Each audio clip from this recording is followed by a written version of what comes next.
વડોદરા શહેરના સુભાનપુરા વિસ્તારમાં આવેલ ઝાંસીની રાની સર્કલ નજીકની સુરત સોસાયટી ખાતે છેલ્લા 15 વર્ષથી આયરે પરિવાર દ્વારા પોતાના નિવાસસ્થાને શ્રદ્ધાપૂર્વક મા દશામાની મૂર્તિની સ્થાપના કરવામાં આવે છે।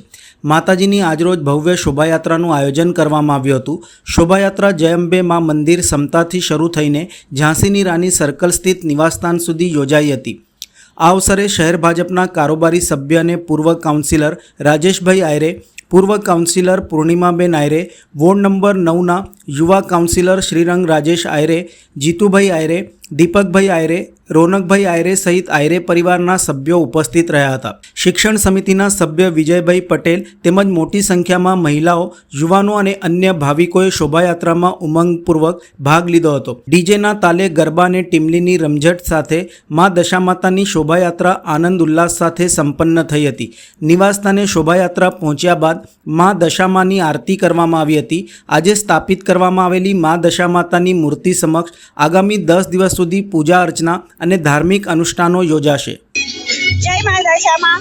આજે તમે જોઈ રહ્યા છો કે આજે અષાઢ મહિનાનો છે, આજે છેલ્લો દિવસ છે, એટલે અષાઢ એટલે મા દશામાનો આવવાનો દિવસ, અમાસ એટલે કાલે મા દશામાં પધારવાના છે અને આજે અમે મા દશામાનું આગમન કર્યું છે। જેવી રીતે તમે જોવો છો કે આપણે જેવી નવરાત્રમાં મા અંબે માનું આગમન કરીએ છીએ, જેવી રીતે ગણપતિનું આપણે આગમન કરીએ છીએ, જેવી રીતે જન્માષ્ટમીમાં આપણે સૌ બાળકો જેવી મટકી ફોડે છે એ લોકોનું આપણે સ્વાગત આગમન એમનું લોકોનું કરીએ છીએ। આજે મારી દશામાનું આજે આગમન થઈ રહ્યું છે અને આજે જે આગમન થઈ રહ્યું છે એમાં મારો જે હર્ષ ઉલ્લાસ, મારો આનંદ એટલો છે કે મા મારા ઘરે આજે પધારે છે। હું 10 દિવસ માની સેવા કરીશ અને આજે હું 15 વર્ષથી મા દશામાના નકોડા અભ્યાસ કરું છું। મા દશામાં સૌની મનોકામના પૂર્ણ કરે। આજે તમે જોવો છો કે આજે હર વિસ્તારની બહેનો જે હર ઉલ્લાસથી મા દશામાના સ્વાગત માટે, એમના આગમન માટે સૌ બહેનો અહીંયા આવી છે અને એમનું સ્વાગત માટે એટલા આતુરતાથી બહેનો એટલા આનંદમાં અને ઉત્સાહમાં ગરબા રમી રહી છે કે મા દશામાં આપણા ઘરે પધારે છે। એમનું વાસ્તુ શાસ્ત્રમાં માનું આજે સ્વાગત। આજે હરેક નગરજનો મા દશામાની, આજે તમે જોવો છો નગરોમાં મા દશામાની જય જયકાર બોલાવે છે। આજે મા દશામાં સૌ ઘર મા દશામાં બેસે અને સૌની મનોકામના પૂર્ણ કરશે। આજે મા દશામાં મારા ઘરે પણ પધાર્યા છે અને નકોડા હું 10 દિવસ હું ઉપવાસ કરું છું અને મનથી અને ભક્તિથી માની સેવા કરીશ અને માને જય જય મા દશામાં। સંસ્કારી નગરી, ધર્મની નગરી, અને તમે જોશો કે વડોદરામાં લાખો બહેનો દ્વારા જ્યારે મા દશામાના વ્રત ઉજવાયો છે। આવતીકાલથી અમાસ છે અને આવતીકાલથી મા દશામાના વ્રત શરૂ થાય છે।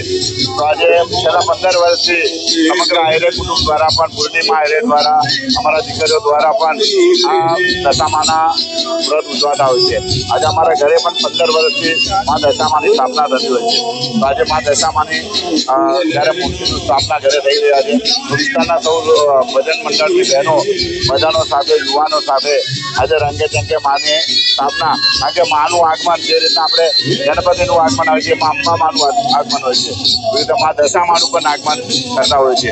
તો બસ વડોદરા શહેરના તમામ જે પણ બહેનો આ વ્રત કરતા હોય છે, આવા વ્રત એટલે નકોડા અપવાસ કરતા હોય છે અને મા દશામાને પ્રાર્થના કરીએ જે પણ બહેનો દ્વારા આવો વ્રતો થાય, બધાની જ મનોકામના પૂર્ણ કરે। અને આજના દિવસે સમગ્ર આયરે પરિવાર તરફથી જ્યારે અમારા ઘરે પણ સ્થાપના થઈ છે, તો જે પણ લોકોએ વિસ્તારના દરેક બજાર મંડળના બહેનો, વિસ્તારના આજુબાજુના સૌ લોકો આવ્યા છે, એમનો આભાર માને છે।